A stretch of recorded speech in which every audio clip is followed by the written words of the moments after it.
Hi friends, welcome to Meal Love channel. இன்னைக்கு 2-3 ingredients வச்சு ஒரு ஈஸியான ஸ்நாக்ஸ் ரெசிபி எப்படி பண்றதுன்னு பார்க்கலாம். அதுக்கு நான் இங்க வந்து மைதா மாவு எடுத்துருக்கேன் 1 கப்.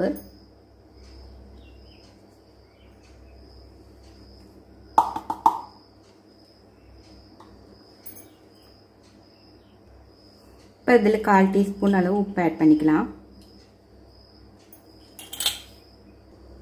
இப்போ இதுல 1 டீஸ்பூனுக்கு கம்மியா chili flakes ஆட் பண்ணிக்கலாம். இது ஆப்ஷனல் தான், வேணும்னா ஆட் பண்ணிக்கங்க, இல்லைன்னா வேண்டாம். இது கொஞ்சம் காரம் கொடுக்கும், அதுக்காக தான். இப்போ இதில் 1 டீஸ்பூன் அளவுக்கு நெய் ஆட் பண்ணிக்கலாம். நல்லா மிக்ஸ் பண்ணிடலாங்க.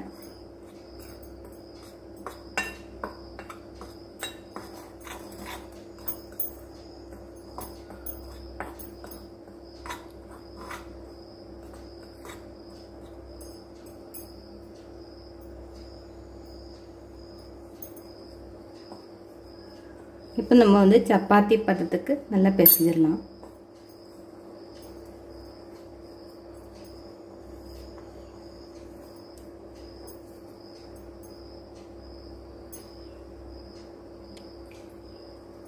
கொஞ்சம் கொஞ்சமா தண்ணி ஊற்றி பிசைஞ்சிருங்க டைட்டா.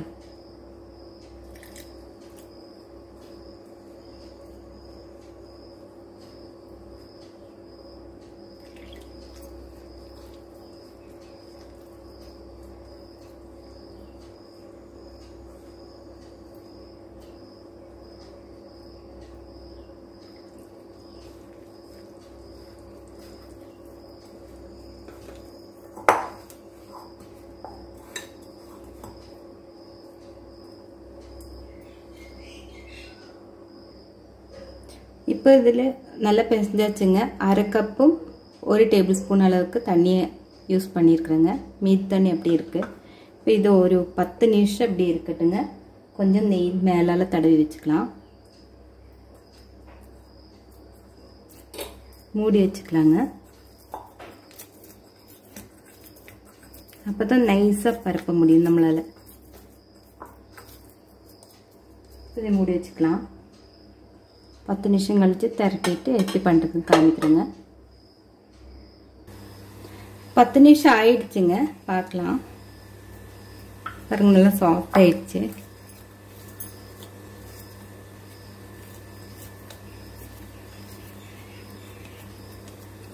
இப்போ சின்ன சின்ன பால்ஸாக எடுத்து சப்பாத்தி மாதிரி பரப்பிடலாம்.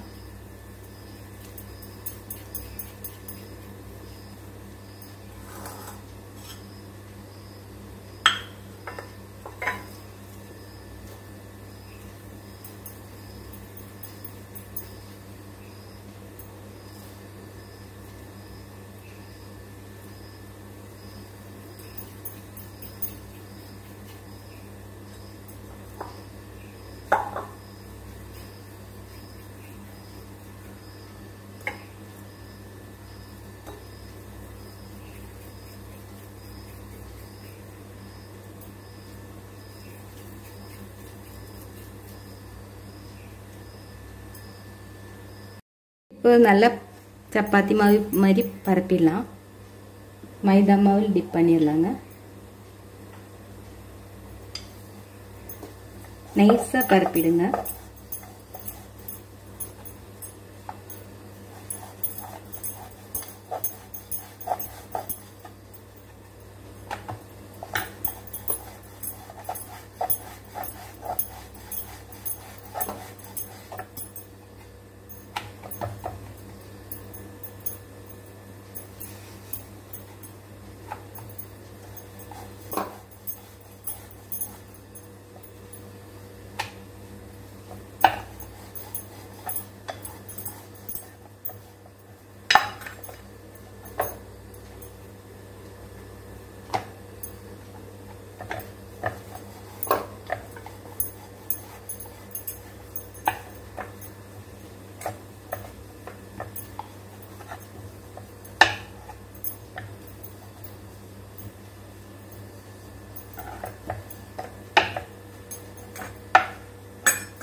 நல்லா நைஸா பரப்பிடுங்க.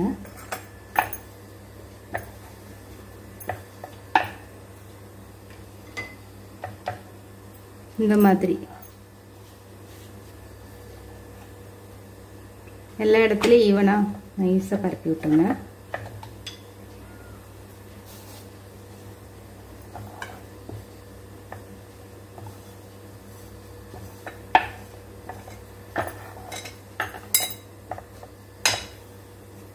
அப்பதான் நமக்கு வந்து கிறிஸ்பா கிடைக்கும். இப்போ இந்த மாதிரி ஏதாச்சும் மூடியோ இல்லைன்னா உங்ககிட்ட கட்டர் இருந்தால் அதை வச்சு கட் பண்ணிடுங்க. நான் இப்போ ரவுண்ட் ஷேப் எடுக்கிறேன்.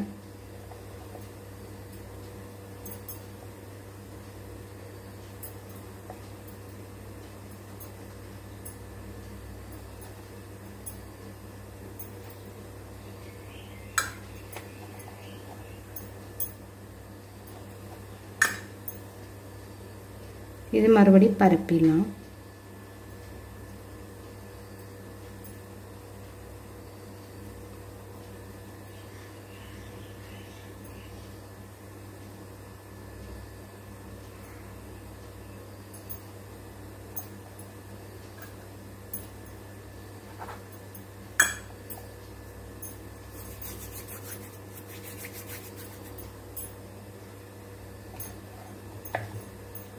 இப்போ இந்த மாதிரி கிடச்சிச்சு இல்லைங்களா?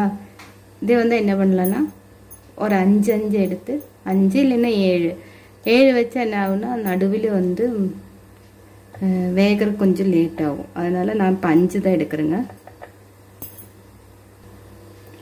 இப்போ இது மேலே மாவு தூவிக்கலாம். கொஞ்சோண்டு ஒட்டாமல் இருக்கிறதுக்காக தாங்க. இதில் சென்டரில் வந்து கொஞ்சம் தண்ணி அப்ளை பண்ணிக்கலாம்.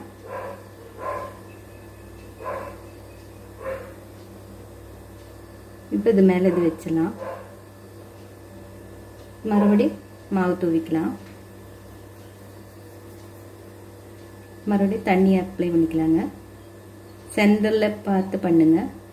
ஒரு கோடு இப்படி போட்டாலே போதும், ஒட்டிடும். மறுபடியும் ஒன்று ஆட் பண்ணிக்கலாம். மேலே வச்சுக்கலாம். திருப்பியும் மாவு இப்போ 3 வச்சிருக்கிறேங்க. இப்போ 4வது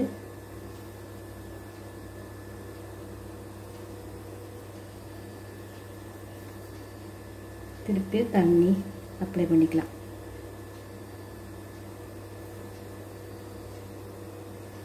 இப்போ 5வது வச்சிருங்க. இது இந்த அளவுக்கு திக்னஸ் வர்றதுனால தான் நான் வந்து நைஸாக பரப்ப சொன்னேங்க. இப்போ நம்ம வந்து தண்ணி அப்ளை பண்ண இடத்துல வந்து நல்ல ஒரு குச்சியால் ப்ரெஸ் பண்ணி விட்டுடலாம். நம்மளுக்கு வந்து நல்ல ஷேப் கிடைக்கும். இந்த மாதிரி கிடைக்கும். பொரிக்கும்போது இன்னும் கொஞ்சம் திக்கான குச்சி வச்சு அமுத்தி விட்டோம்னா நல்லா பிரிஞ்சு வந்துடும். இப்போ இந்த மாதிரி எல்லாமே பண்ணிடலாம். பாருங்கள், இந்த மாதிரி ஒன்றோட ஒன்று ஒட்டாமல் இப்படி வந்துடும். இது நம்ம வந்து இப்படி எடுத்து பொரிச்சிட வேண்டியது தான். இதே மாதிரி எல்லாமே பண்ணிவிட்டு உங்களுக்கு காமிக்கிறேன். இப்போ இது பொரிக்கிறதுக்கு ரெடி ஆயிடுச்சுங்க. எல்லாமே ரெடி பண்ணி வச்சுட்டேன்.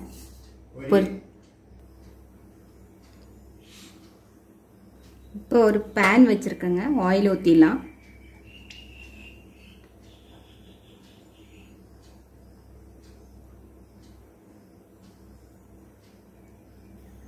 இப்போ ஆயில் ஹீட் ஆயிடுச்சு. பொரிக்க ஆரம்பிச்சிடலாம்.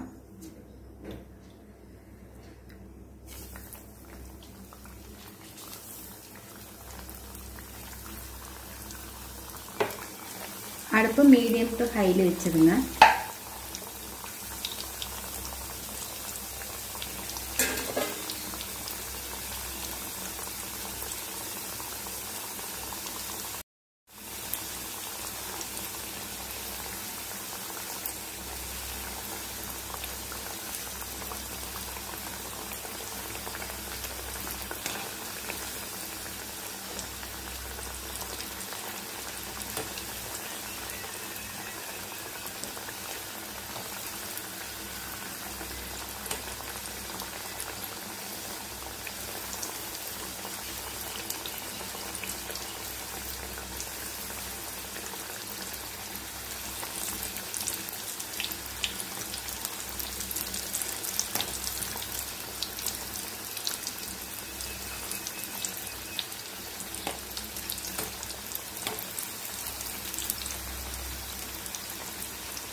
இது ரெடி ஆயிடுச்சு, எடுத்துடலாம். பாருங்க நல்ல கிறிஸ்பாக வந்திருக்கு.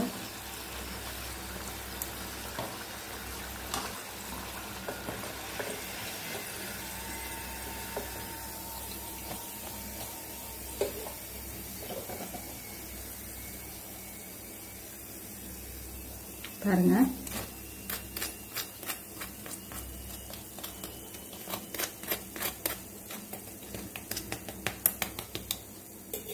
நல்ல கிறிஸ்பாக வந்திருக்கு. போட்டு காமிக்கிறேன். இதே மாதிரி எல்லாமே பொரிச்சு எடுத்துட்டு காமிக்கிறேங்க. ரெடி ஆயிடுச்சுங்க. பாருங்க எவ்வளோ அழகாக வந்திருக்குன்னு. எல்லாரும் செஞ்சு பார்த்துட்டு உங்கள் கமெண்ட்ஸ் எனக்கு மறக்காமல் சொல்லுங்கள். இந்த ரெசிபி பிடிச்சிருக்குன்னு நினைக்கிறேங்க. பிடிச்சிருந்தா லைக் பண்ணுங்கள், ஷேர் பண்ணுங்கள். இந்த வீடியோ பார்த்ததுக்கு ரொம்ப ரொம்ப தேங்க்ஸ்.